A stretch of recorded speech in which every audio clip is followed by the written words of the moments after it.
Question d'assaut. Le podcast par et pour les assos.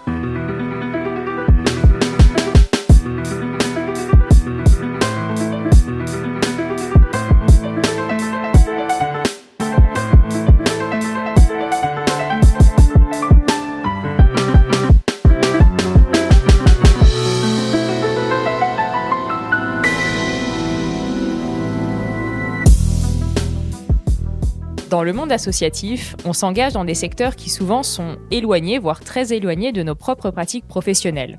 À l'inverse, il y a des associations qui s'ancrent dans des univers et pratiques professionnelles bien spécifiques. C'est notamment le cas des associations tech autour du développement de l'open source et des logiciels libres. Qu'est-ce que cela produit comme projet associatif ? Comment concilier intérêt général et intérêt privé, voire économique ? Quid de la gouvernance et de l'inclusion des usagers et usagères finaux qui n'ont pas forcément les compétences techniques ? Ce sont ces questions que nous vous proposons d'aborder dans ce 26e épisode de Questions d'assaut, le podcast par et pour les associations. Et pour aborder cette thématique, nous recevons le président de l'association WordPress francophone Jason. Bonjour Jason. Bonjour Yael. Et pour animer ce podcast, j'ai moi-même le plaisir d'accompagner Karl. Hello Karl. Salut Yael. Cet épisode de Questions d'assaut est réalisé par Guillaume Desjardins de Synchrone TV sur une musique de Sound of Nowhere. Vous pouvez vous abonner à Questions d'assaut sur votre plateforme de podcast préférée sur Apple Music, Spotify, Deezer, SoundCloud et Peertube. Vous pouvez également écouter ce podcast directement sur notre site web questiondasso.fr, pas du tout, questionasso.com, où vous trouverez une version textuelle de ce podcast. Et nous sommes très heureux d'être avec vous pour ce nouvel épisode de Questions d'assaut. Installez-vous confortablement et c'est parti.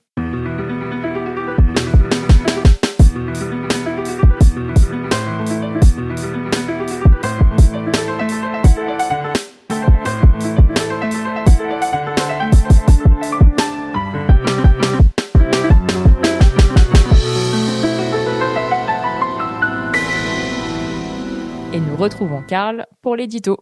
Merci Yael.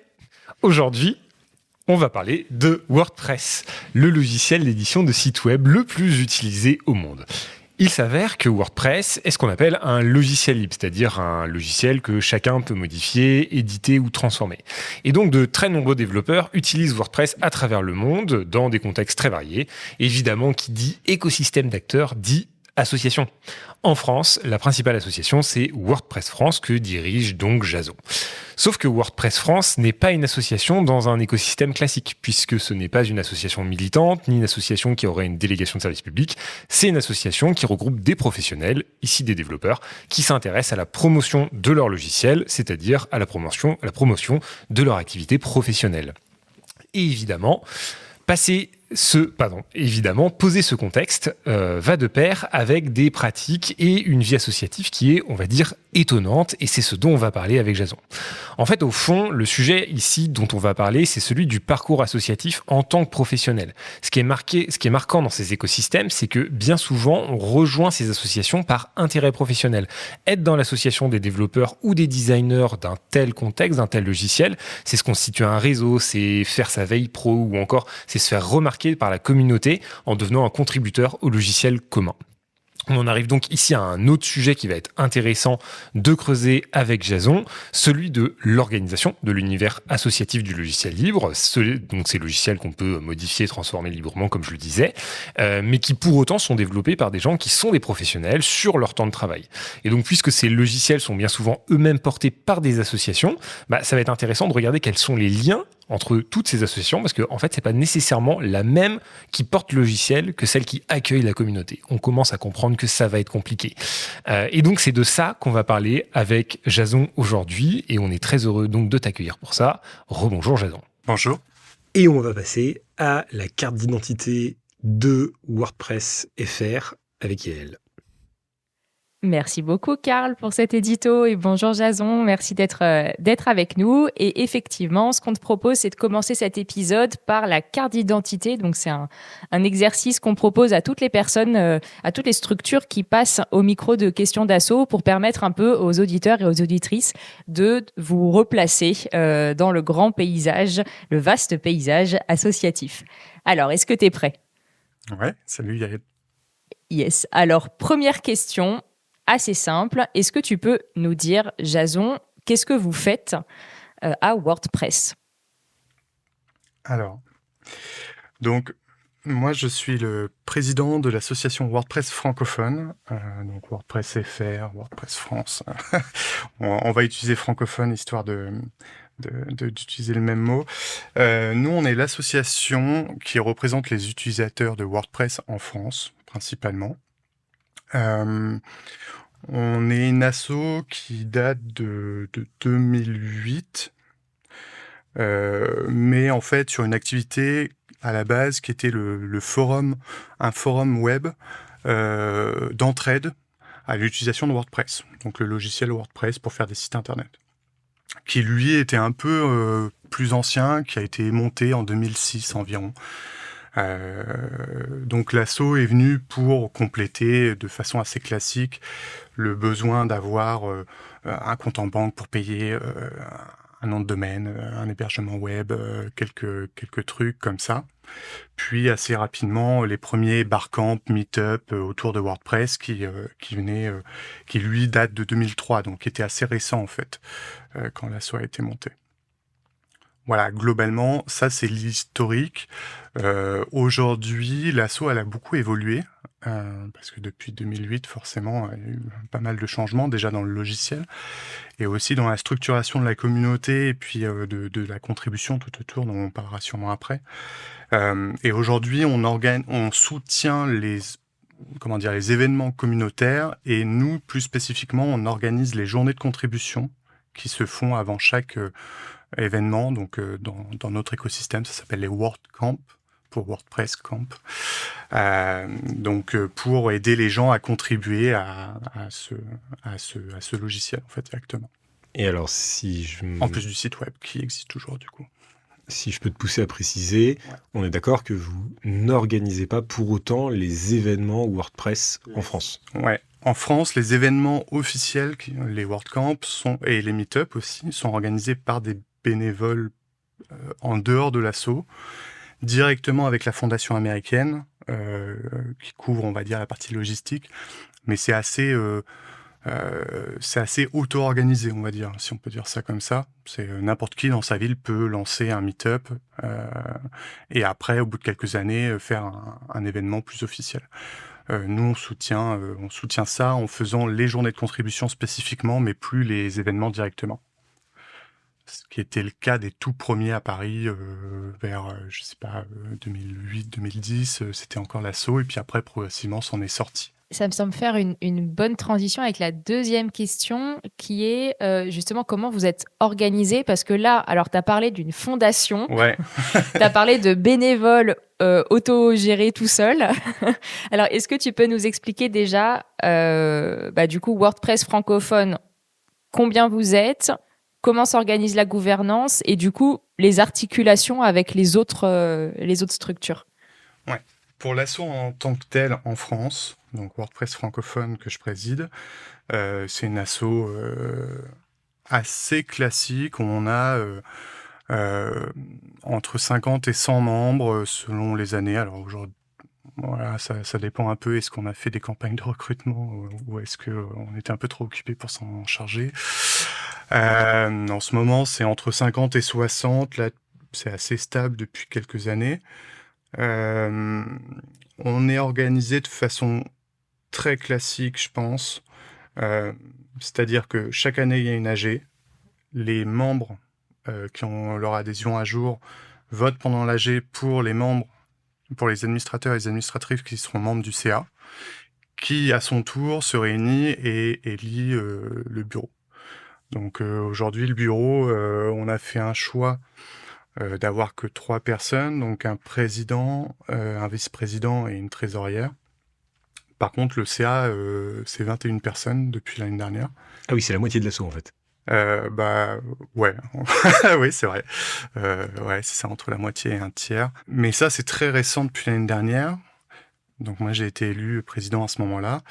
Et c'était un souhait de renouveler aussi cet organe pour que l'asso se redéveloppe. Mais avant, on était, sur les années précédentes, on était 6 ou 7 au CA, et finalement, le CA se confondait avec le bureau. Finalement, les membres actifs du CA étaient le bureau. Enfin voilà, je pense que c'est un truc assez classique. Donc là, on est sur une redynamisation aussi de l'asso qui explique qu'on est allé chercher beaucoup de monde pour rentrer au CA pour apporter des expertises et puis des idées, ce qui fonctionne assez bien pour l'instant. Bon, ça c'est récent aussi. Et alors vis-à-vis des autres organisations WordPress? Ouais. Alors, nous, la spécificité, c'est qu'on n'a pas un lien officiel. C'est plus un peu historique. C'est-à-dire que, pour refaire un peu en quelques dates, WordPress a été fondé en 2003. C'était, pour les plus techniques d'entre nous, c'était un fork d'un logiciel qui existait déjà, qui s'appelait B2, qui était fait par un Français. Est-ce que tu peux préciser ce que c'est un fork pour les non-initiés? Il y avait un Français qui s'appelait Michel Valdrighi qui avait développé B2. Et comme c'était du code open source, eh ben, Michel, alors que je connais pas directement, mais je vais l'appeler Michel quand même, il a arrêté, il me semble, d'utiliser ou de développer son logiciel. Et donc, comme c'est open source, ça a été repris et redéveloppé pour continuer, en fait, il y a une sorte de filiation du code initial qui a été forqué, on dit. Donc, il y a eu, en fait, voilà, il y a eu une continuité vers un nouveau logiciel qui s'appelait WordPress après. Bon, voilà, ça, c'est un peu le côté ultra historique pour dire que finalement, WordPress, c'est un peu français. Mais, mais ça n'a pas de lien directement. Mais bon, voilà, c'est un peu un petit moment franchouillard. Et après ça, en fait, WordPress a été développé notamment par Matt Mullenweg, un Américain, qui lui a aussi fondé une société Automattic qui utilise WordPress. Et Automattic, il utilise WordPress pour faire WordPress.com, mais le projet open source, lui, c'est sur WordPress.org. Donc déjà, il y a cette dimension-là. C'est-à-dire qu'en gros, WordPress.com, c'est une plateforme de blog à l'origine pour n'importe qui.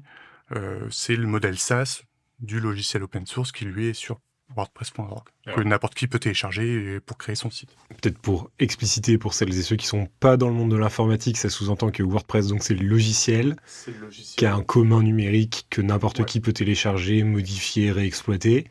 Et donc le fondateur de ce logiciel en a par ailleurs fait une entreprise à côté du logiciel libre qui, elle, propose à qui veut bien payer pour des services d'hébergement et de création de son site sans avoir à mettre les mains, on va dire, dans le code. C'est ce qui a permis aussi de soutenir le développement de WordPress rapidement pour permettre notamment à Matt, lui, d'en vivre, de continuer à développer ça, d'avoir des équipes et donc de contribuer à son tour au logiciel. Et donc, voilà, pour faire l'affiliation jusqu'à notre asso qui nous concerne, donc 2003, c'est la création du logiciel, on va dire. 2006, c'est la création de la marque WordPress en tant que telle. Avant, c'était juste le nom du projet, mais c'était pas déposé aux États-Unis, etc. Et nous, en 2008, il y a eu la création de l'association en France. Et en 2010, il y a eu la création de la fondation WordPress, qui a récupéré la marque, notamment, enfin en tout cas la propriété de la marque WordPress. Et la fondation, elle sert aussi de soutien logistique à l'organisation des événements WordPress dans le monde entier. C'est-à-dire qu'aujourd'hui, si vous voulez monter un meet-up ou un événement dans votre ville, c'est la fondation qui va gérer les budgets de ces événements-là, les assurances, les questions de propriété, de marque, etc. Et c'est alors que jusqu'à la création de la fondation WordPress, en gros, l'asso francophone gérait ça en France, notamment les premiers WordCamp à Paris, les premiers barcamp, etc., de développeurs ou d'utilisateurs d'ailleurs. Il n'y avait pas forcément que des techniques. Voilà, c'est assez nébuleux. On en a conscience, mais c'est aussi ce qui fait la richesse du projet parce qu'il y a beaucoup de personnes qui contribuent et donc il y a beaucoup d'organisations différentes et je parle même pas des entreprises encore pour l'instant. Mais ce que ça veut dire, c'est aussi que finalement, dans cet écosystème, WordPress francophone est une des structures qui est la moins connectée au reste de cette organisation, de cet écosystème. Ouais, progressivement, en fait, l'asso, à l'origine, gérait aussi les traductions en français de WordPress. Elle gérait les événements en français. C'était le site principal d'actualité autour de WordPress. Et progressivement, ça a été soit les personnes qui étaient dans l'asso qui faisaient ça ont arrêté, et du coup, les personnes qui ont continué après le faisaient en dehors de l'asso. Soit c'est des choix qui ont été faits de ne plus faire ce genre d'activité parce que derrière, il fallait être membre de l'asso pour pouvoir contribuer à la traduction en français, ce qui n'avait pas forcément de sens. Et finalement, c'est WordPress.org qui est devenu le lieu de contribution générale. Soit tout simplement, il y a des périodes où l'asso, les personnes qui étaient dans l'asso étaient moins actives et du coup, au lieu de plus faire d'événements, les événements se sont autonomisés en dehors de l'asso grâce à la fondation américaine qui portait le même programme dans tous les pays dans le monde entier, en fait, pas qu'en France spécifiquement. Donc, il y a eu aussi une mise en cohérence des événements. Donc, ce que je voulais dire par là, c'est que, à la différence, par exemple, d'un autre modèle comme Wikimedia en France, qui est une asso française, mais qui est un chapitre officiel de la Wikimedia Foundation, si je dis pas de bêtises. Ouais. Peut-être qu'un jour vous les interviewerez et puis voilà. Mais en tout cas, eux, ils ont un rôle officiel, c'est-à-dire qu'ils ont un rôle officiel par rapport à la fondation américaine. Nous, la WordPress francophone n'a plus de lien parce qu'en fait, il y a plus besoin et puis parce que voilà, c'est plus historique. Mais aujourd'hui, ce qu'on développe, c'est en complément de ce que fait la fondation américaine qui a plus une portée internationale.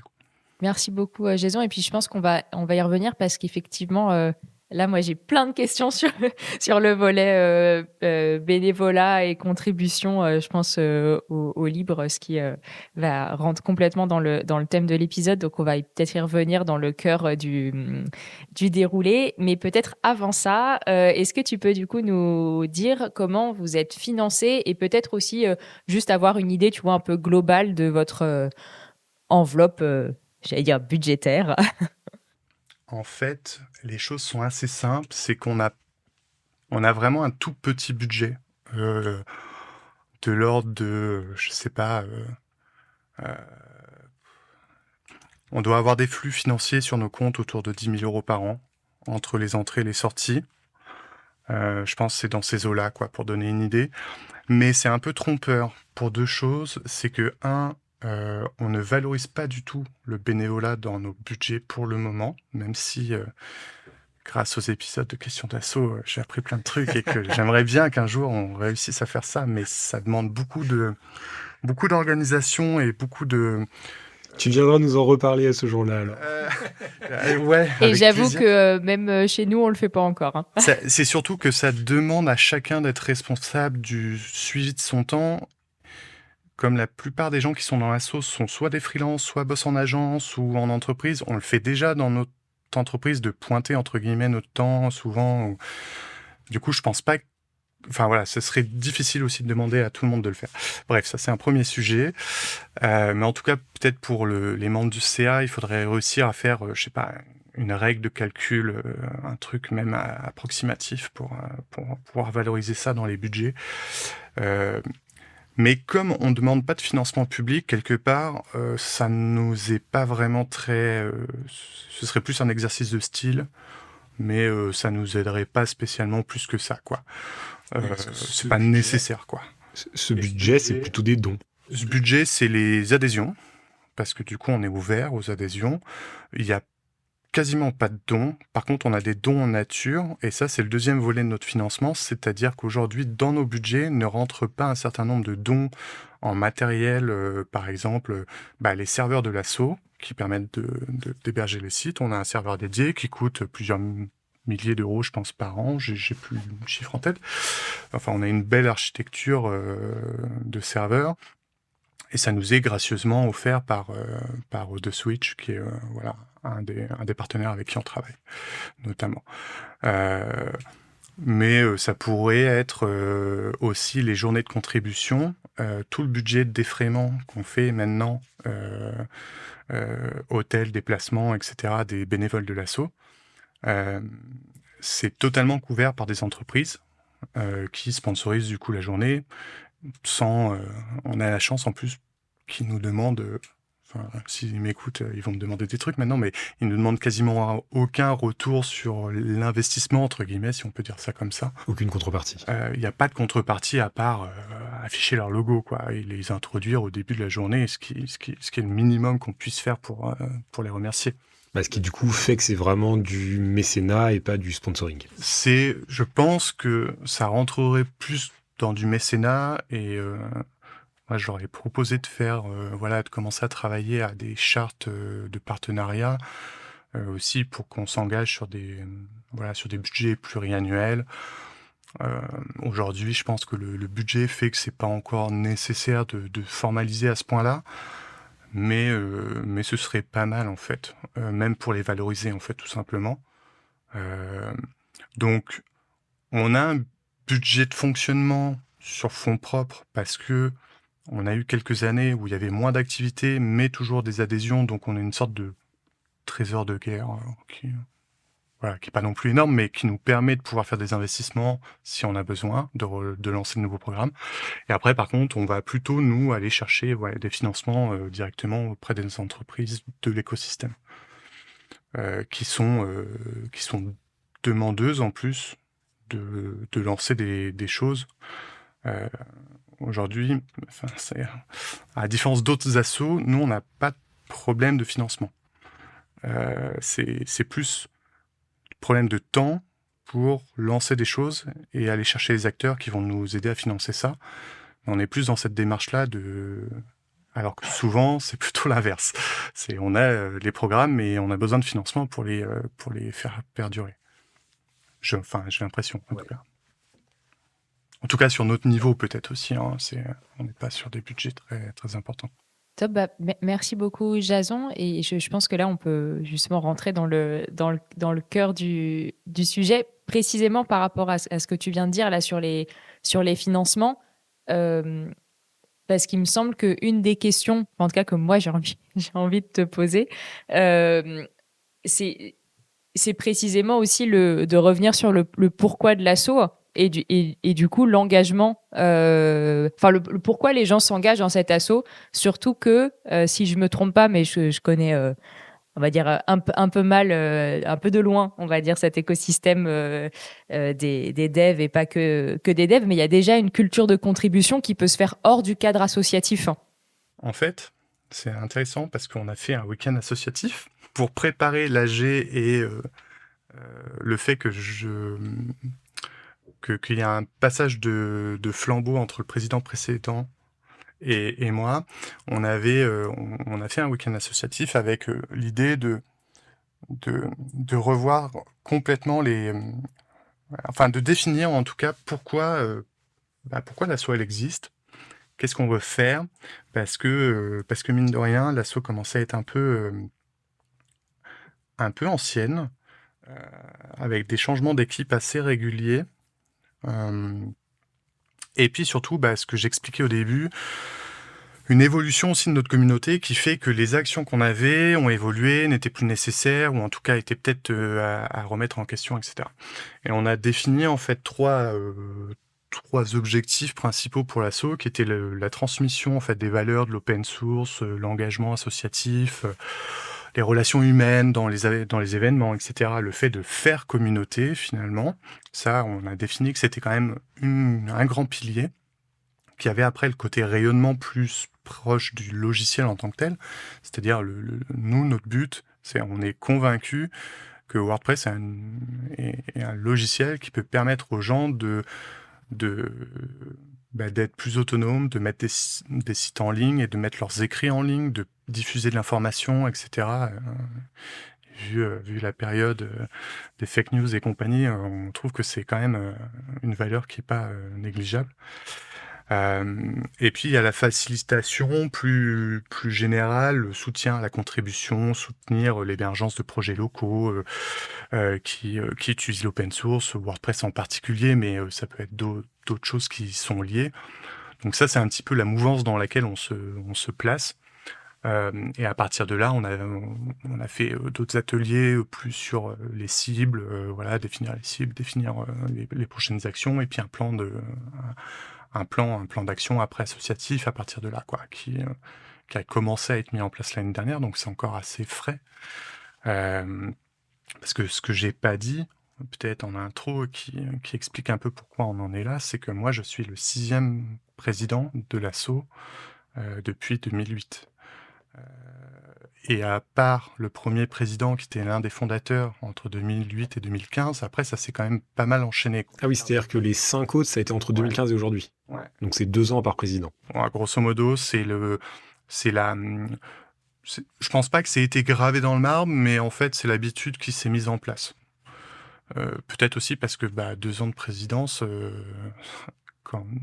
ah oui, dans la fiche, je crois qu'il y avait en général la question, nous on n'a pas de salariés, on n'est que des bénévoles aussi.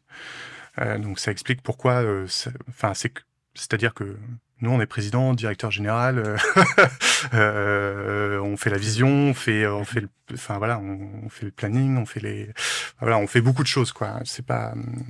Et en même temps, du coup là, ce que tu dis, c'est que ça, c'est une routine qui a commencé à se mettre en place, mais c'est pas forcément.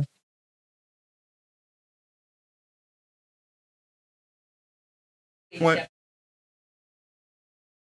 Oui. Ouais, tout à fait. En fait, quand on s'est rendu compte de ça avec Eric, le président que moi je remplace, et Valérie, qui était la présidente avant Eric, qui sont encore tous les deux dans l'asso et actifs. Effectivement, on s'est rendu compte de ça, et je pense que aucun de nous n'avait vraiment défini que c'était une règle tous les 2 ans. Et quand ils m'ont proposé de prendre la suite, on s'est dit que 2 ans, c'était pas mal parce que tu commences à avoir, t'as le temps de mettre en place des actions, de les voir quand même aboutir. Et si tu restes dans l'asso après, ça enrichit aussi l'asso parce que les personnes qui ont l'expérience sont toujours là. C'est pas une cassure à chaque fois. Il y a des gens qui ont disparu, des anciens présidents qui sont plus dans l'asso, mais qui sont pas loin, qui restent dans la communauté. Si on a besoin, on pourrait on se voit encore sur les événements, donc c'est pas. Je pense qu'il n'y a pas eu vraiment de grosses cassures avec une équipe qui remplace vraiment avec un projet complètement différent, celle d'avant, et puis les gens sont pas contents et puis ils s'en vont, quoi. Nous, on n'a pas eu de scission comme ça. Ou si c'est le cas, j'en ai pas connaissance parce que c'était il y a longtemps, quoi. Mais en tout cas, ce que tu disais quand même tout à l'heure, c'est que c'est une asso qui s'est construite sur des activités qui aujourd'hui ne sont plus valables et qui a eu cette logique de devoir se renouveler, de devoir se questionner sur qu'est-ce que vous apportez à la communauté WordPress et que, en fait, de ce que j'en comprends, aujourd'hui, vous arrivez à percevoir ce que vous allez pouvoir précisément apporter parce que vous avez aussi fait ce travail interne de re-questionnement. Oui, et même on va... ça je vais le dire, je pense pour la première fois de façon publique, c'est pas forcément pas encore fait, mais on va même peut-être boucler la boucle, c'est-à-dire qu'à l'origine, l'asso a été en partie créé pour lancer des événements, et aujourd'hui, on n'en fait plus directement, ou en tout cas de petits. On organise une partie des événements, mais pas la totalité, et aujourd'hui, on est en train de réfléchir à pourquoi pas de nouveau organiser des événements. Parce que finalement, c'est un temps fort, régulier, sur lequel on peut attirer du monde, des financeurs, des journalistes, et donc faire parler aussi de l'asso, même si après on déploie d'autres programmes. Il y a eu une sorte de période où on a laissé certains événements s'autonomiser. Aussi, on n'a pas forcément eu le choix, parce que la fondation a pris le pas aussi là-dessus, et eux, ils gèrent la marque WordPress, donc ils ont cette légitimité-là. Mais aussi, on a un peu lâché l'affaire aussi. Et aujourd'hui, on est en train de se dire, ok, c'est très bien, il y a des événements autonomes. Peut-être que nous, on peut réfléchir à un autre type de format pas pour être en concurrence, mais pour compléter finalement, comme designer éthique ont Ethics by Design, mais aussi maintenant les journées de l'éco-conception, si je dis pas de bêtises. Voilà, c'est pas forcément des choses qui rentrent en conflit l'une avec l'autre, mais voilà, qui se complètent. Donc nous, c'est un peu pareil, on réfléchit à ça. Et il y a un truc, c'est que à l'origine, l'asso a été créé pour le site, qui était à la base un wiki, qui est devenu un forum. On est en 2025. Les forums, j'adore ça, j'en ai fait longtemps, mais aujourd'hui, on est tous sur des formats différents, que ce soit des Slack, des Mattermost, voilà, plutôt de l'instantané, même si on peut l'utiliser en asynchrone, mais enfin voilà, les forums à l'ancienne, c'est quand même beaucoup moins utilisé. Mais vous avez un Slack pour autant qui est assez gros. Et il y a un Slack communautaire qui est pas direct, c'est pareil, qui est pas directement géré par l'asso, mais c'est des gens de l'asso notamment qui sont de gros contributeurs, sur lequel on a aussi un canal. Et après, on a un Slack interne pour notre organisation à nous. Alors oui, on fait de l'open source et puis on est aussi sur Slack. Ça, faut pas trop le dire. Mais mais en tout cas, en fait, on est plus acteur de plein d'initiatives. Sans forcément les gérer nous-mêmes, en fait. On est plus... voilà, on diffuse et puis notre but, c'est que la communauté soit vivante, en fait. C'est pas tant que ce soit nous qui le fassions. C'est peut-être ça qui est notre ADN le plus important, en fait. Et c'est peut-être pas très courant.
Jason, ouais. En fait, nous, on a fait après l'AG l'année dernière, où on a renouvelé le CA, en tout cas, on a élargi largement le CA.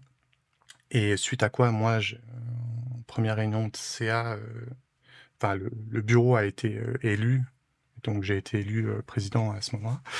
On a publié en fait un communiqué pour expliquer notre vision de l'asso renouvelée. Et nous, on a expliqué en fait à la communauté qu'on est un outil à leur disposition. Donc, si les gens de la communauté veulent rentrer dans l'asso et la faire vivre, tant mieux.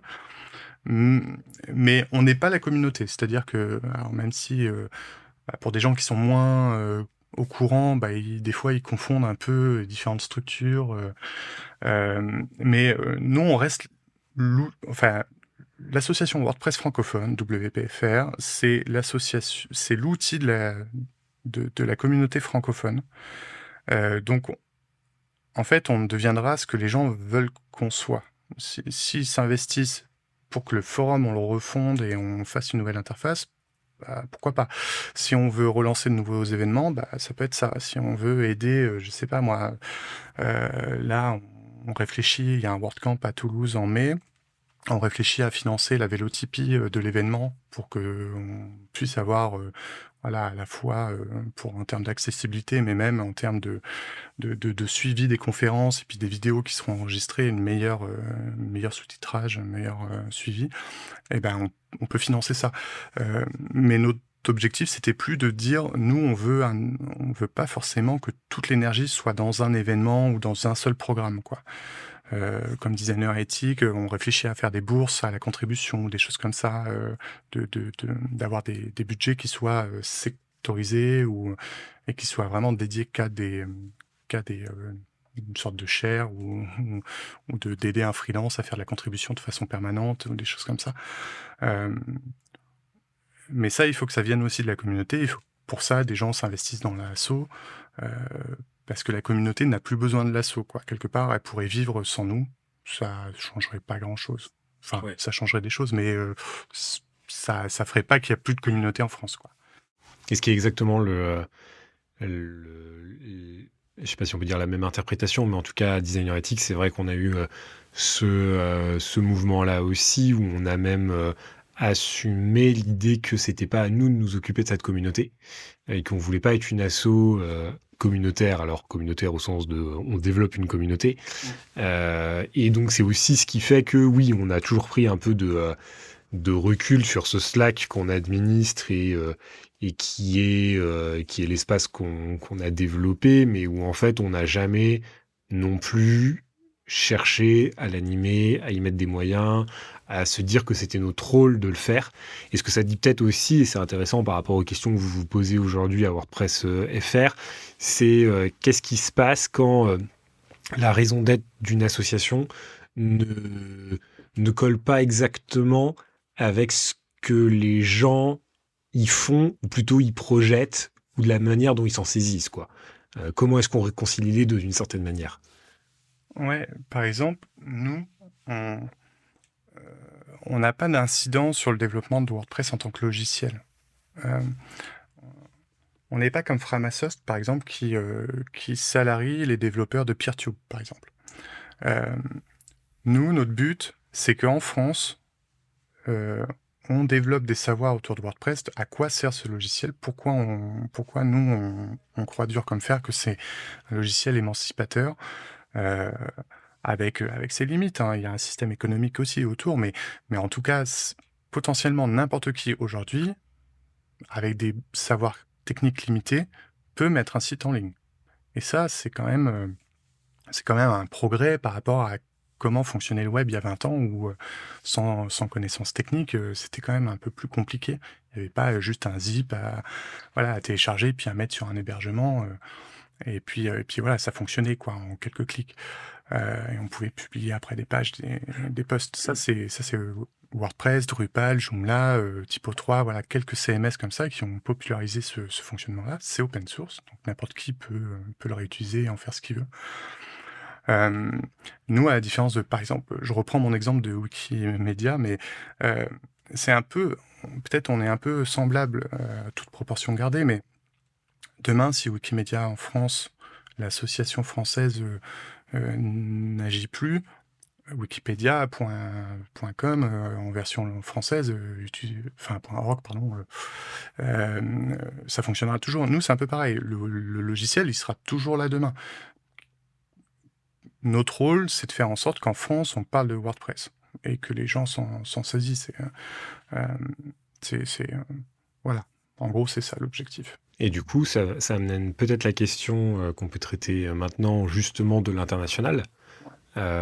Et donc, si on résume, aujourd'hui, WordPress, c'est un logiciel libre, donc wordpress.org. Open source. Alors, ouais, donc logiciel libre, logiciel open source. C'est ce que j'allais dire, c'est peut-être le moment de peut-être clarifier un peu... Avant de parler de l'international, clarifions la différence entre le logiciel libre et le logiciel open source. Je suis pas forcément le mieux placé pour parler du libre, mais en tout cas, WordPress, c'est open source parce que c'est une licence open source, GPL, voilà. Donc n'importe qui peut le réutiliser et en faire ce qu'il veut. Je suis pas un spécialiste des licences, mais à mon sens, c'est pas un projet libre parce qu'il y a une dimension économique qui est prégnante quand même. D'autant qu'en termes de gouvernance, sans entrer trop dans les détails, c'est pas non plus si simple, surtout en ce moment où il y a quand même des conflits d'intérêts qui sont en train d'être levés, qui sont assez importants. Pour moi, c'est pas un logiciel totalement libre. Après, on peut Ouais, en on peut vivre, on débattre. peut en faire ce qu'on veut, et puis après on pourra en débattre. Et je pense que voilà, je suis pas forcément le mieux outillé pour vous expliquer la différence entre les deux, et puis pour vous faire une analyse comparative. Euh, mais après c'est surtout que je pense qu'en termes de philosophie, je suis pas sûr que WordPress et son écosystème s'intègrent dans le monde du libre, comme peut l'être. Voilà, c'est un peu. Ouais, je sais pas. Bon, en tout cas, au-delà de cette question-là de est-ce que c'est un logiciel open source ou est-ce que c'est un logiciel libre, dans tous les cas, effectivement, c'est un logiciel dont le code peut être réutilisé, peut être Oui. modifié, peut être partagé, etc. Et en fait, ce logiciel est américain, ou en tout cas, le nom de domaine, enfin, pardon, pas le nom de domaine, la marque est américaine. Ouais. Elle, si je dis pas de bêtises, est liée à la fondation WordPress, qui en fait, d'une certaine manière, est la structure qui va récupérer les fonds qui sont générés par WordPress à travers le monde, ou en tout cas qui sont financés dans cette structure-là. Et cette fondation, elle va ensuite financer l'organisation des événements WordPress à travers le monde, même en France, alors que pourtant en France, précisément, il existe WordPress FR. C'est ça. En fait, il y a la fondation américaine, pour plein de raisons historiques, progressivement, ça s'est pas fait du jour au lendemain, mais de façon itérative, petit à petit a pris le pas, en fait, sur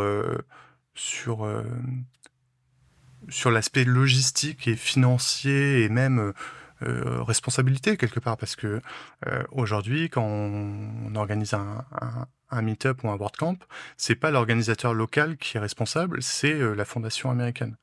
Alors, on pourra en débattre avec des juristes, mais en tout cas, d'un point de vue organisation, budget non officiel pour la location des salles, etc., c'est pas l'organisateur en France qui est responsable, c'est la fondation américaine. Et donc cet organisateur local, c'est qui ?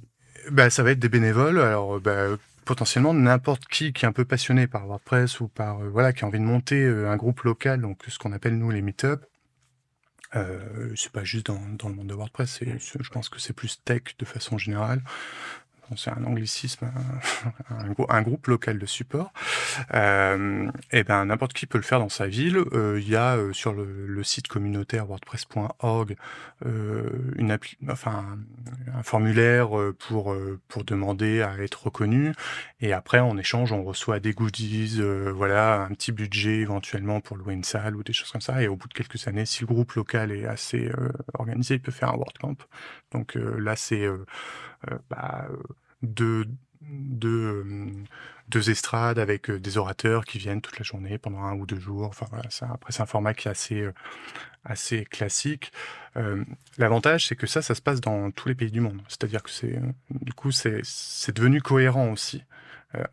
Jusqu'en 2010, c'était encore chaque pays, chaque communauté faisait un peu ses trucs à sa sauce. Et donc nous, en fait, on est un peu une anomalie parce qu'on reste la seule association locale de pays qui existe, alors qu'avant il y en avait en Italie, en Allemagne, etc.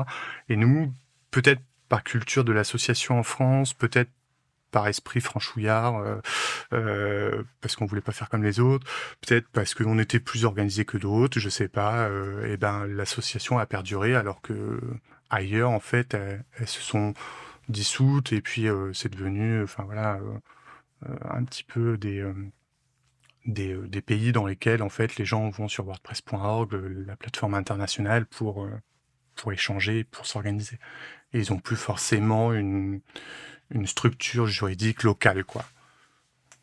Et peut-être justement pour éclairer ça, est-ce que tu as un peu une vision de quel est le profil des personnes qui participent à la communauté? Parce que justement, là, en t'écoutant, je suis retombée sur une thèse de Gabriel Alcaraz, que j'ai toujours envie d'appeler David, donc je la trouvais pas, mais non, c'est bien Gabriel Alcaraz, qui a fait donc une thèse sur la sociologie un peu des personnes qui contribuent. Alors lui, c'était au logiciel libre, et si je me souviens bien de son intervention, c'est en fait ce qu'il montrait, c'est que je vais dire un chiffre au pif, mais en gros 80 à 90% des personnes qui en fait contribuent et sont actifs dans l'univers des logiciels, là en l'occurrence des logiciels libres, en fait c'est des salariés d'entreprises, enfin, tu vois, dont c'est le métier à côté. Donc ce qui est une culture du bénévolat qui est quand même hyper particulière, parce qu'en fait précisément c'est pas du bénévolat, ça fait partie de ton taf d'enrichir et de contribuer à ce type de logiciel.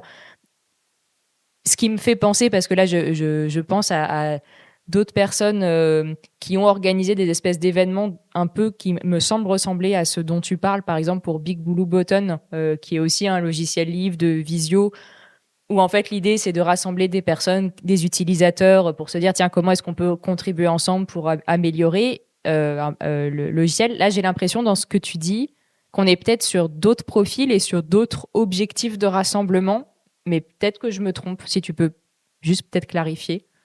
Il faudrait qu'on fasse une matrice de réseau comme les designers éthiques ont fait. Euh, euh, c'est un peu compliqué dans notre cas parce que en fait, il y a plusieurs cercles. C'est-à-dire, il y a la communauté au sens large, c'est-à-dire, enfin, même plutôt, on peut parler d'écosystème, c'est-à-dire toutes les personnes qui ont de près ou de loin une utilisation de WordPress. Que ce soit au boulot, que ce soit dans leurs études, que ce soit pour un hobby. De près ou de loin, ils utilisent un site qui est motorisé par WordPress. Là, on a tout type de profil. Mais nous, on a organisé ça en trois catégories. C'est-à-dire qu'il y a tous les professionnels dont leur activité est tout ou partie liée à WordPress. C'est-à-dire que moi, par exemple, dans mon métier, je travaille en agence web. Notre agence ne fait que des sites avec WordPress. C'est-à-dire qu'on bosse à 100% de notre gagne-pain. Si demain WordPress fonctionne plus, n'évolue plus, et ben l'agence potentiellement est cool. Voilà. On ne fait que ça. Et dans l'agence, il y a des designers, il y a des UX, il y a des graphistes, il y a des développeurs, il y a des webmasters, il y a des chefs de projet, moi je suis chargé d'affaires. Enfin voilà, il y a vraiment des métiers complètement différents. Il y a des gens qui vivent comme moi à 100% avec WordPress, et il y en a d'autres, c'est une partie de leur activité, c'est-à-dire ils font des sites internet, qu'ils soient en agence ou en freelance ou en ESN, etc. Un coup, ils vont utiliser, parce que le projet, ça se prête mieux, ils vont utiliser Drupal. Un coup, ils vont utiliser, je sais pas moi, Eleventy, parce que c'est un site statique qu'ils vont faire. Un coup, ça va être du WordPress, je sais pas, ça va varier, quoi. Mais ils vont avoir une part de leur activité qui est significative et qui est liée à l'utilisation de WordPress, parce qu'ils vont faire de la formation, parce qu'ils vont, quand ils vont faire des maquettes, ils vont pas les faire de la même façon pour WordPress que pour d'autres logiciels, etc. Donc il y a quand même une expertise qui est liée à l'utilisation de ce moteur de site. Là-dedans, on a les éditeurs de solutions aussi. Ça peut être des hébergeurs, ça peut être des gens qui font du produit, il y a les formateurs, il y a les écoles, il peut y avoir tous les sociopros qui se rapprochent de près ou de loin à WordPress. Après, on va avoir les utilisateurs finaux, ça peut être les particuliers, les gens en entreprise qui ne créent pas des sites mais qui les utilisent. Et dont tu penses qu'ils font partie de ta communauté, etc. Et eux, c'est plus compliqué déjà, parce qu'ils n'ont pas forcément un sentiment d'appartenance à la communauté. Et pourtant, c'est eux qu'il faudrait qu'on cible beaucoup plus, parce que finalement, c'est les décideurs qui font que derrière toute la chaîne d'experts peuvent vivre de ce logiciel. Parce que finalement, c'est eux les décideurs qui ont les budgets, qui vont demander des sites internet et les faire construire ou les faire maintenir. Et après, on a, nous, une troisième catégorie qui est plus les contributeurs au sens large, contributeurs, contributrices, qui sont souvent issus en fait des deux autres groupes. C'est-à-dire que moi, à la base, je suis chef de projet en agence. Je me suis spécialisé petit à petit à WordPress. J'ai trouvé le logiciel fun, cool, ça m'a éclaté et je suis rentré dans l'asso et puis j'ai commencé à contribuer. J'ai fait des événements, des conférences, etc. J'ai contribué à la traduction, au cœur, au développement, alors à ma petite échelle, hein, mais c'est-à-dire qu'on commence pas par être contributeur.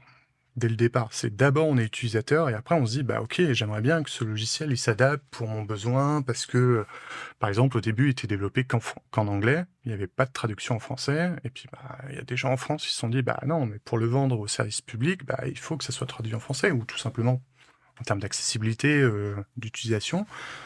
Si c'est en anglais, bah, déjà on perd une partie des utilisateurs potentiels. Et donc il y a les traducteurs, des développeurs, là, des graphistes. Après, il peut y avoir voilà, tous les métiers, on va dire, toutes les compétences liées au web. Mais aujourd'hui, ce qui est compliqué, enfin aujourd'hui, toucher les contributeurs, c'est facile parce on se connaît. Ça reste enfin, les gens qui vraiment sont engagés dans la contribution, on se connaît tous, quasiment. Un peu de choses près, mais en gros, en tout cas, on va se rencontrer parce que souvent, c'est les gens qui sont actifs et qui vont sur les événements. Toucher les pros, déjà, c'est plus compliqué parce qu'il y a ceux qui mettent WordPress en avant et ceux qui l'utilisent comme n'importe quel outil dans leur palette d'outils et il n'y a pas de jugement, c'est très bien.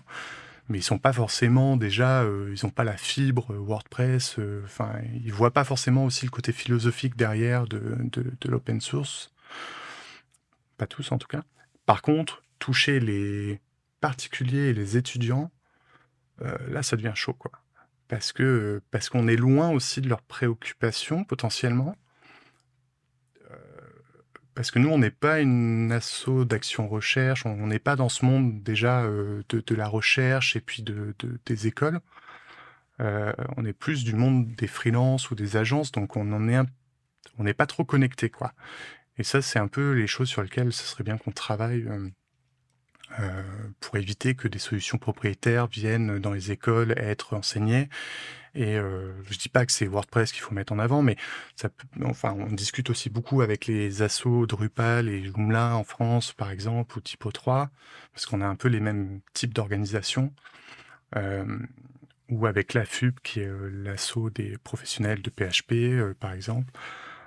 Donc plus développement, mais on a un peu tous ce problème-là, que les gens en école sont un peu moins imprégnés des technologies web ouvertes. C'est aussi stratégique d'un point de vue rayonnement, comme je disais que c'était un des piliers, d'aller aussi expliquer l'intérêt en fait de ces technos qui sont pas toujours les plus modernes ou les dernières qui viennent de sortir, donc c'est pas forcément celles qui attirent le plus à la sortie de l'école.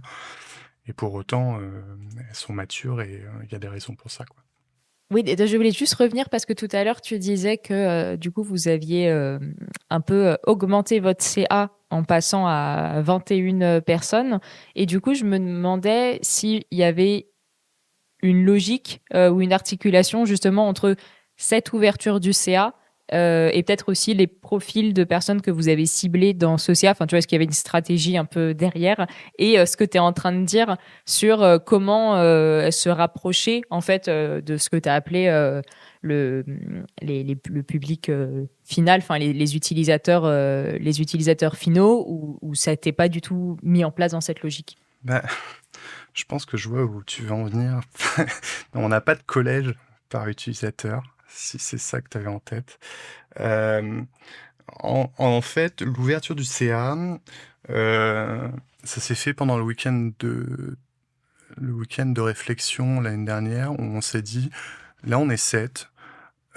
Sur les 7, on est 3-4 vraiment actifs, et finalement, bah, l'asso, ça tourne que là-dessus, quoi, que sur ces quelques personnes.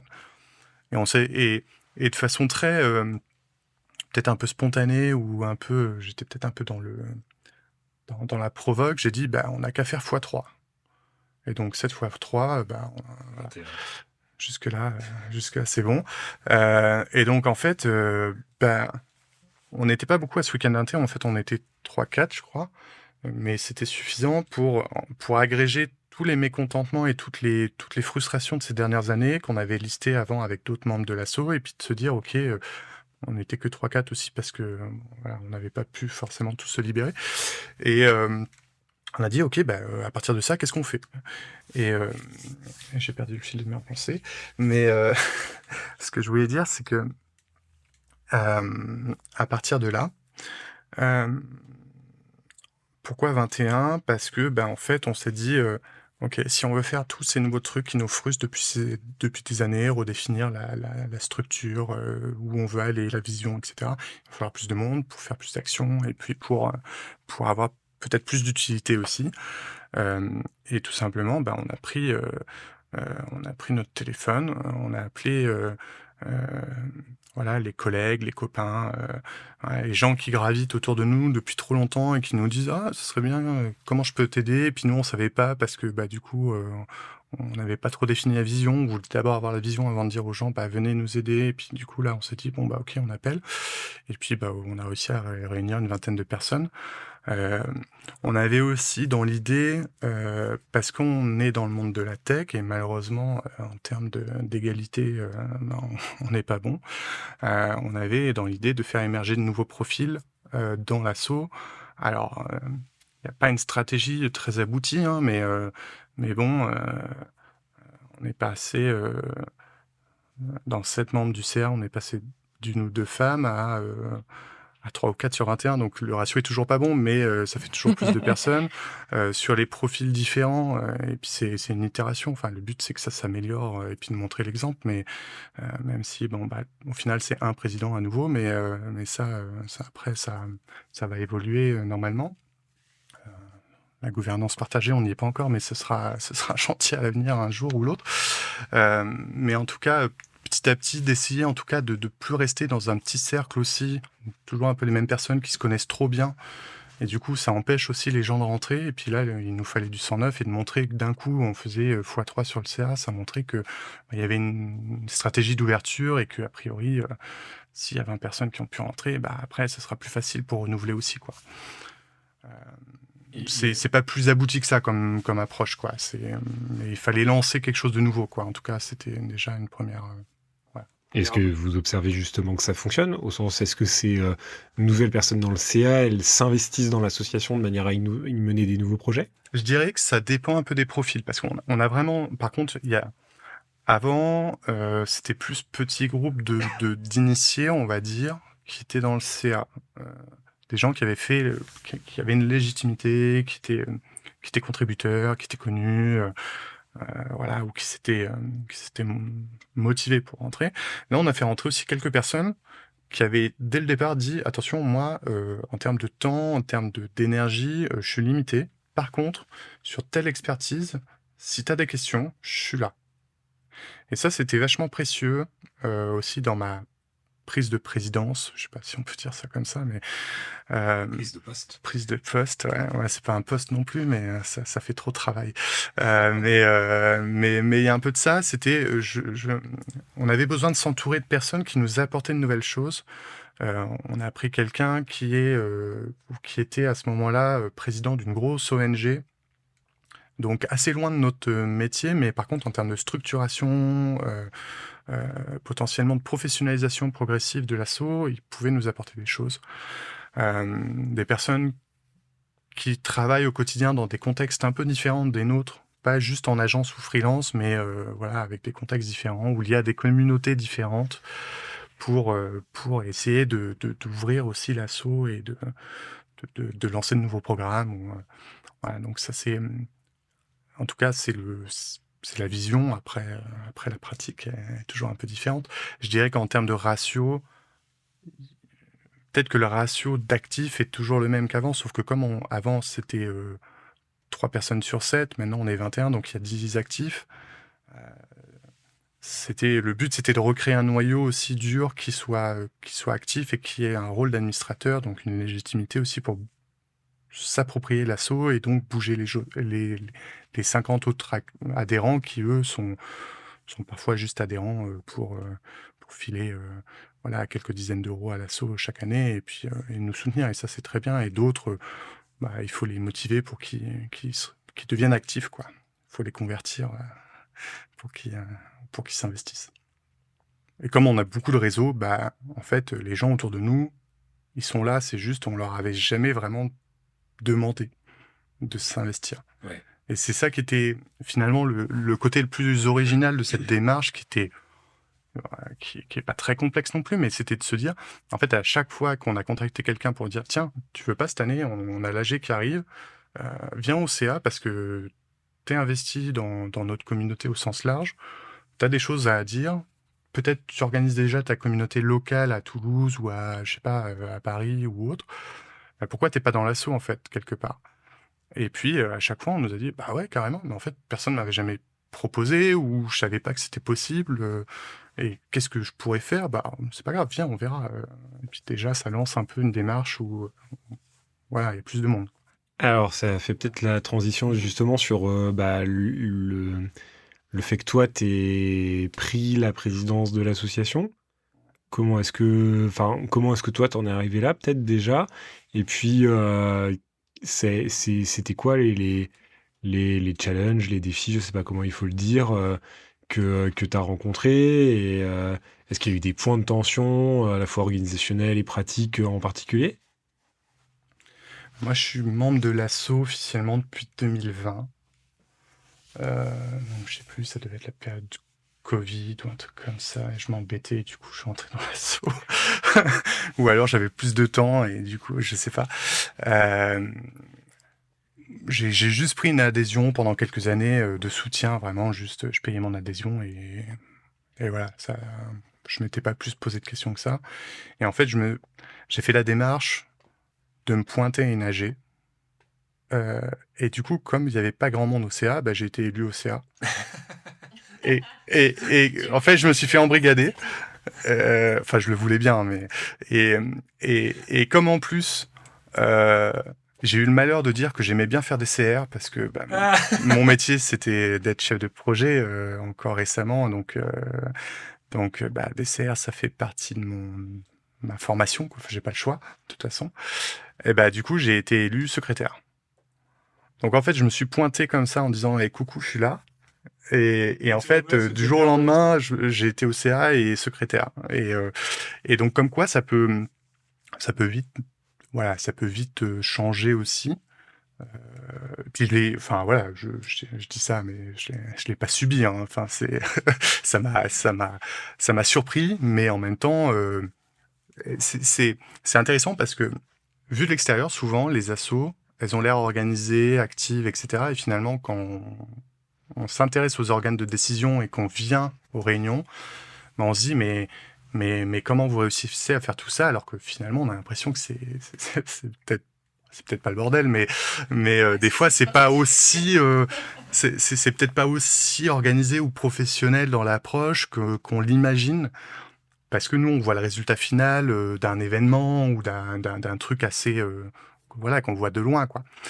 Et quand on s'intéresse et qu'on vient dans des réunions d'AG qui sont ouvertes dans la plupart des assos, même, enfin, moi, je viens d'envoyer la convocation de la prochaine AG et je mets, si vous n'êtes pas membre de l'asso, vous avez le droit de venir, juste vous n'aurez pas le droit de parler, vous n'aurez pas le droit de voter. Mais n'importe qui a le droit de venir, c'est ouvert. On voit la data Yael, elle adore aller à des AG d'assaut dont elle n'est pas membre. C'est vrai que j'en ai fait pas mal. mais c'est intéressant et finalement c'est là où je me suis dit ok, je vais essayer de filer un coup de main et puis finalement de fil en aiguille après 2-3 ans, je crois 3 ans de secrétariat, et assez naturellement. Valérie qui avait été présidente et qui était vice-présidente à ce moment-là, et Eric qui était président et qui voulait passer la main parce que professionnellement il avait des engagements et puis même ça faisait à peu près 2-3 ans, je sais plus exactement, j'ai plus les dates en tête, mais grosso modo j'avais été dans son équipe et donc ils m'ont dit tous les deux, écoute, toi t'es actif, t'as l'air d'en vouloir, t'as des idées, tu nous challenges sur pas mal de trucs et je pense qu'ils se sont dit bon vas-y, on va lui filer la présidence et puis il verra que c'est pas si simple. Je pense qu'il y avait un petit côté à la fois de c'est cool et on a quelqu'un qui prend naturellement le relais et en même temps un petit côté de vas-y, confronte-toi à la réalité de la présidence et puis tu verras que peut-être ce que tu nous remontes c'est pas si simple à mettre en place. Alors, un an après? Et donc là un an après je veux pas dire qu'on a révolutionné l'approche, mais on a quand même mis en place pas mal de choses. Le fait qu'Éric et Valérie en particulier restent dans l'asso et du coup décident de prendre le lead sur un groupe de travail, justement événementiel, fait aussi que ça a aidé à structurer, enfin, En fait, ça s'est bien complété. Même si, au début, toujours un peu les petites tensions entre anciens présidents, nouveaux présidents sur OK, tu devrais faire comme ci, comme ça. Et puis, quand toi, t'es nouveau, t'as pas forcément envie qu'on te dise comment tu dois faire dans ton poste, dans ton nouveau poste. Mais finalement, ça s'est fait sans trop d'accrocs. Il y a eu, il y a eu assez peu de problèmes. Après, comme on a pas mal de groupes de travail, finalement, non, c'était plus sur le côté administratif que ça a été relou. On parlait de la banque tout à l'heure, vite fait. Le plus gros cauchemar que j'ai rencontré cette année avec ma trésorière, Marjorie, c'est de récupérer des accès, de changer. Donc, c'était Eric qui était président, qui avait les accès à la banque. Notre trésorier historique avait quitté l'équipe il y a 2 ans à peu près. Du coup, Marjorie était devenue trésorière, mais un peu par intérim. Elle était, je sais plus, vice-trésorière, quelque chose comme ça au début. Et puis finalement, c'est elle qui a hérité du poste. Et puis, le temps que ça s'officialise un peu, qu'on contacte l'agence qui était loin dans un autre département, là où il y avait un ancien président. C'était en fait sa banque sûrement à lui, donc il avait mis le compte de l'assaut à cet endroit-là. Donc nous, on n'avait plus trop de relations avec la banque. Donc le temps qu'ils nous disent « mais vous êtes qui ?» et qu'on envoie un paquet de papiers impressionnant par la poste, enfin un truc... Pour des gars de la tech, ça vous a surpris? Non mais enfin ouais, moi j'ai jamais envoyé de dossier papier par la poste. Enfin c'est pas dans ma vie, ça m'est jamais arrivé. Même pour mon emprunt maison, on a tout signé électroniquement. Enfin, eux, il fallait qu'on envoie des copies de cartes d'identité par la poste à l'agence dans les Landes, alors que nous, on est aux 4 coins de la France, donc il fallait que je centralise, que les copains m'envoient des trucs, enfin tous leurs documents, que moi après j'imprime, que je mette dans une enveloppe et que je l'envoie. Enfin, ça paraît bête dit comme ça, mais moi, ça m'est... Enfin, je comprenais pas en fait que c'était pas oui, en plus je bosse dans le web donc Et pourquoi pas juste avoir et donc ça fait 1 an banque. et on n'a toujours pas changé de banque parce C'est une que volonté quand même. en fait on aimerait bien les quitter, sauf que les néobanques et compagnie auxquelles on est plus habitué, il n'y a pas de livret. Livret A. Ouais, notamment de livret A pour mettre nos sous. Donc ils ouvrent des comptes chèques, ça, il n'y a pas de problème, enfin, les comptes courants. Par contre, les livrets, c'est mort. Ou alors, c'est sous les conditions de livrets professionnels qui coûtent une blinde, ou alors les cartes bleues coûtent 50 balles le mois, alors que nous, on a, encore une fois, on a des flux de 10 000 € par an, quoi. C'est pas non plus, c'est pas si impressionnant que ça. Dont une partie, c'est des remboursements par des sociétés qui nous remboursent des frais que nous, on a engagés pour des événements, par exemple. Donc, ça fait vraiment... en CB, on l'utilise même pas tous les mois, par exemple. Donc, payer 50 balles par mois pour une CB, c'était un peu délirant. Et on a essayé des banques plus... Pardon, ouais, après, je te laisse, Yael, mais on a essayé des banques plus traditionnelles, genre, je veux pas forcément les citer parce que c'était peut-être juste la personne qu'on a eue et c'est pas forcément la banque le problème, mais et ça a été, c'est pareil, pour changer de banque en tant qu'asso, c'était, il fallait réexpliquer qui on est, envoyer, c'était pire que les déclarations à la préfecture pour changement de président, qui sont déjà pas simples. Surtout quand on n'a pas l'habitude de le faire parce que nous on n'est pas des pros quoi, mais ouais, c'était vraiment du coup on a abandonné pour l'instant. Pour l'instant on a mis en sommeil, on a dit bon, on laisse passer l'AG puis après on fera une lettre à la trésorière en disant maintenant tu t'en charges et je veux plus en entendre parler, tu me diras quand c'est fait, du moment que c'est à peu près la même chose. Et puis une lettre que t'enverras par la poste. Ouais, non, nous ça va. En recommandé. Ouais, mais c'est ça, c'est qu'en plus, c'est des frais, quoi. C'est pas grand-chose, mais il faut... et puis du temps. Alors, j'ai découvert que tu pouvais demander à la poste de t'imprimer les documents PDF que tu as. Ouais, c'est ça. Tu peux aller sur leur site, leur faire imprimer et leur demander de l'envoyer à ta place. Non, mais... Non, je vais dire, effectivement, la banque, je pense qu'il faudra qu'on fasse un épisode dessus. Et c'est vrai que pour les questions de passation, là, moi, je l'ai fait il y a 1 an aussi.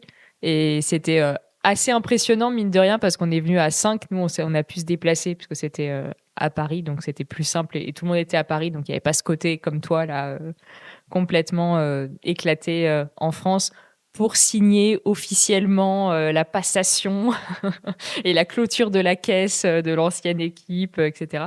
Ou d'ailleurs, ce qui était un peu bizarre, c'est que moi, je n'ai servi à rien pendant toute la réunion. C'est à peine si la personne m'a regardé. J'étais là genre, ok, c'est pas grave.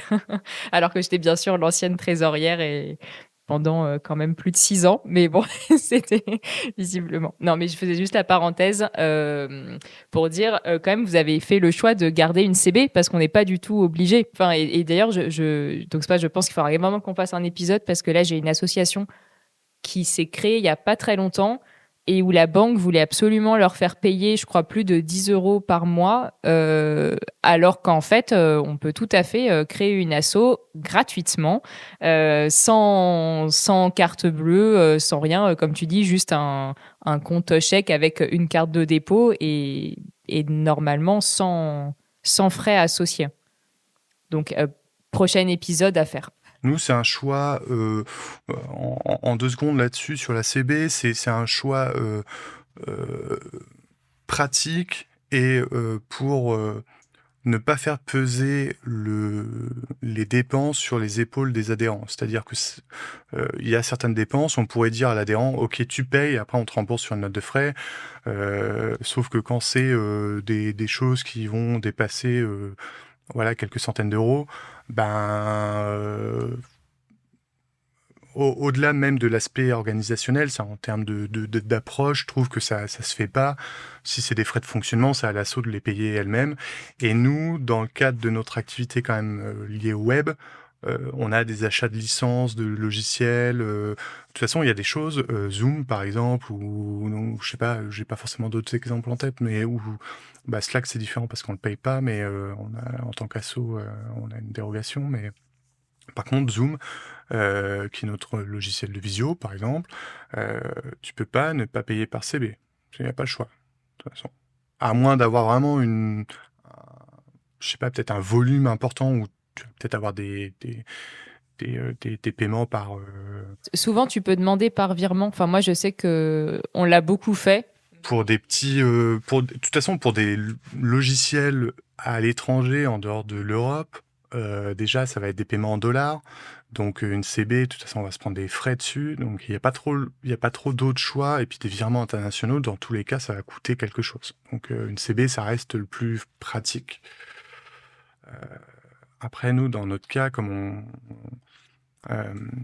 on fait des virements aussi à la fondation, quand on fait du sponsoring d'événements locaux, la fondation aux US, en dollars. Donc déjà, notre petite agence dans les Landes, quand je leur ai dit on est une asso, nous on a la spécificité d'avoir notre siège à Paris parce qu'on a, comme n'importe qui, on est dans une société d'immatriculation, enfin de domiciliation, pardon. Donc on a une boîte aux lettres qui m'envoie après un PDF scanné du peu de lettres qu'on reçoit.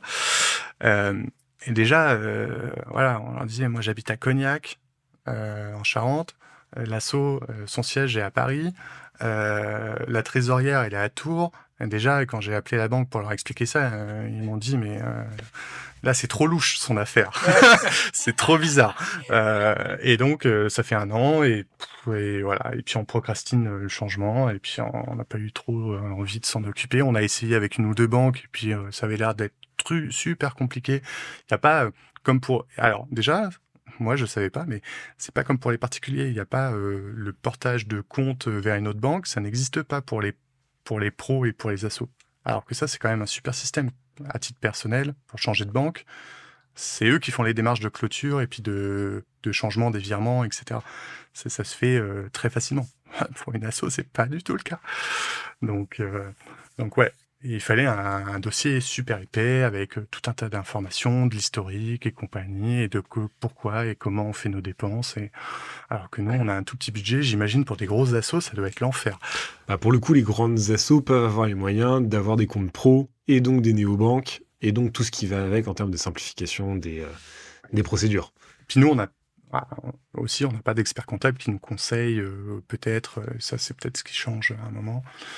Il paraît qu'à Paris, il y a une agence de je ne sais plus quelle banque qui est spécialisée dans les assos et qui n'a que des assos. on s'était dit qu'il fallait qu'on aille la voir à un moment. Nous, on avait contacté le Crédit Coopératif, par exemple, qui a quand même pignon sur rue et qui bosse beaucoup avec l'ESS. Et alors, leur process n'était pas du tout informatisé, donc ça nous a un peu fait fuir. Et voilà, donc peut-être aussi que c'est nos attentes qui sont irréalistes et que des banques digitalisées pour les assos, ça n'existe pas encore. Donc il y aura peut-être des gens qui nous écouteront et qui lanceront leur start-up ou leur banque, leur néobanque pour assos. Ce serait pas mal. Ouais, parce qu'effectivement, aujourd'hui, quand tu es une asso, dans les faits, tu dois soit tu veux pas payer trop cher pour des frais bancaires et donc tu te restreins aux banques traditionnelles qui effectivement vont avoir notamment des comptes chèques gratuits voire même avec carte bancaire parfois gratuits pour la plupart, mais qui sont sur des process qui sont extrêmement, old school. Et sinon, l'alternative, c'est effectivement les banques, les comptes pro d'entreprise qui sont beaucoup plus chers, mais qui vont offrir une grande souplesse. Et c'est vrai que l'entre-deux, il est quasi inexistant. Ou en tout cas, il n'y a pas de forfait association dans les néobanques à notre connaissance, quoi. Ouais, et dans les deux cas, c'est pas des spécialistes du monde de l'ESS ou des assos. Et c'est quand même... Moi, ça me dérangerait pas. Je fais peut-être ma liste au Père Noël, mais... Faisons une liste au Père Noël. Ça me dérangerait pas de payer un service... un prix qui est peut-être un peu plus élevé, mais en phase, quand j'ai un besoin, et quand on parle de banque, c'est quand tu as un besoin, en général, c'est pas dans 6 mois. Tu as un besoin de trésor, tu as un besoin de lancer un événement, d'avoir une avance ou des choses comme ça. Ça me dérangerait pas, en fait, de payer un peu plus cher si derrière, au moins, le service est correct. J'attends pas non plus d'une banque pour une asso qui a 10 000 euros de flux, d'avoir une appli ultra moderne, mais à un minimum pour qu'on soit autonome. Et puis derrière, peut-être quand même d'avoir des gens en face, peut-être un conseiller tournant, mais au moins quand tu as besoin, tu as un conseiller qui peut te dépanner. Voilà, c'est ça. La liste est dressée. Maintenant, si des banques ou des entrepreneurs nous écoutent, Si des banquiers qui nous écoutent, qui peuvent nous vous êtes contacter, bienvenus. et nous on changera de banque. Mais voilà, mais ce sera le projet pour cette année. Il va falloir qu'on s'y mette. Je vois que ça fait 1h15 qu'on parle. On va peut-être pouvoir s'arrêter là. Si, peut-être un tout petit peu, un petit complément sur la contribution en tant que salarié. Parce qu'il y a juste un truc que je peux dire à ce sujet-là, c'est que nous, dans notre communauté, il y a un truc international lié à WordPress qui s'appelle 5 pour le futur, qui est en fait l'idée, et ça se rapproche des communs et de l'open source et du libre, etc. Et je pense que ça peut être intéressant pour pas mal de monde, c'est que avec toutes les limites qu'on peut trouver au système, il a été un petit peu, conceptualisé que pour que le logiciel WordPress perdure, il faudrait que chaque acteur qui fait partie de l'écosystème redonne 5% de son chiffre d'affaires, de son temps, de sa compétence à la communauté. Si tu es développeur, ça peut être 5% de ton temps pour développer le logiciel WordPress et pas juste tes projets qui utilisent le logiciel WordPress. Si tu es chef de projet, si tu es traducteur, si tu es, je sais pas, peu importe ton métier, ton expertise. Si tout le monde faisait ça, il n'y aurait plus la tragédie des communs qui est un concept assez connu, qui est conceptualisé dans les années 70, il me semble, qui n'est pas lié au web en particulier, mais plutôt à l'informatique générale. Et je pense que ça vient plus du monde de Linux et des systèmes d'opération. Mais en gros, cette tragédie des communs, c'est le fait qu'il y a toujours des gens qui profitent et des gens qui sont exploités dans l'open source et le libre de façon générale. Et donc la réponse de Matt Mullenweg à ça, c'était de dire 5 for the future, donc 5 pour le futur, c'est si tout le monde s'y tient, en fait, le logiciel va continuer à être bien développé, il va continuer à être utilisé, il va continuer à être traduit.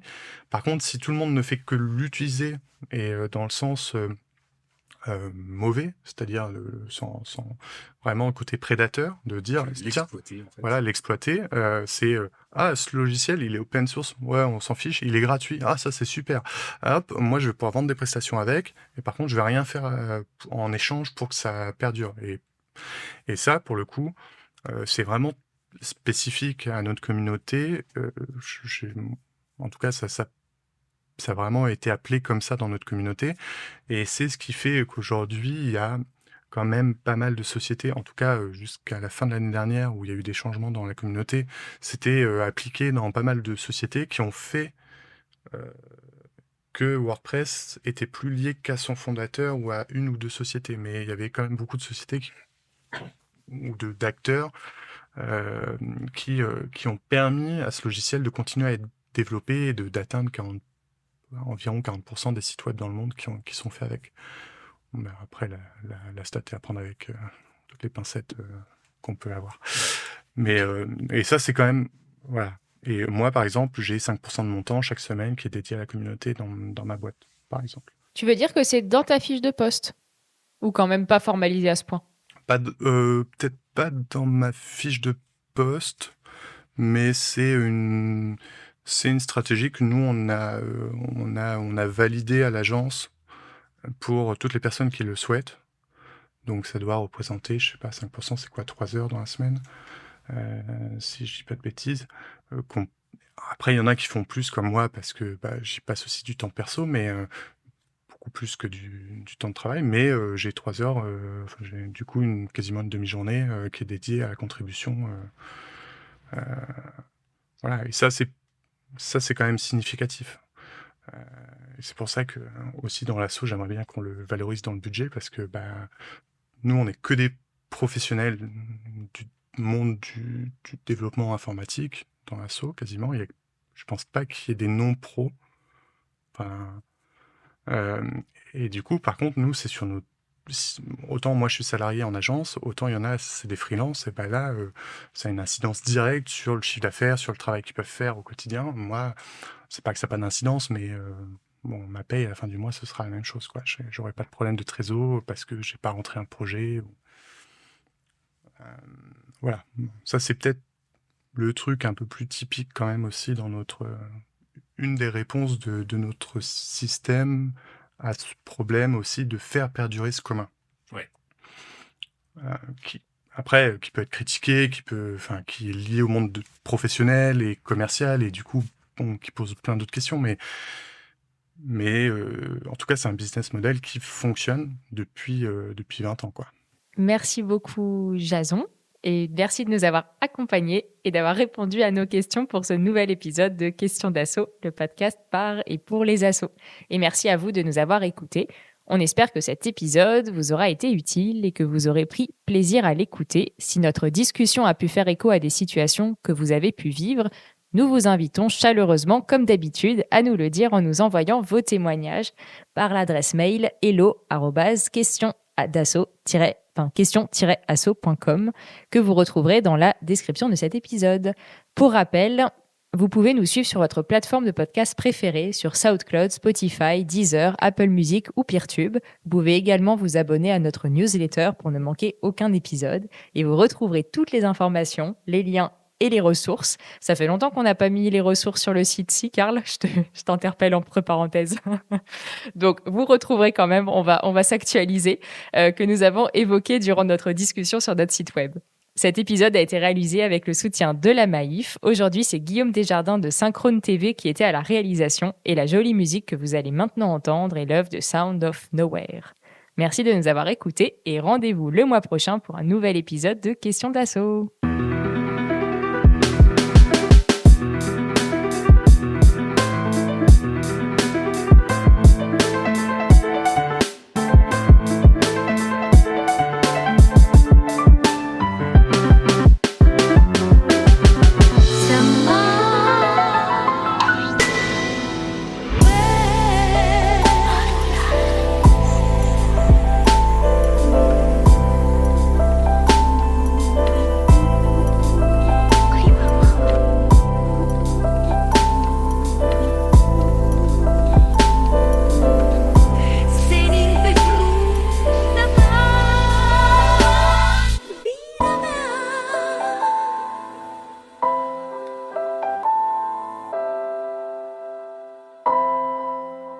Question d'assaut. Le podcast par et pour les assos.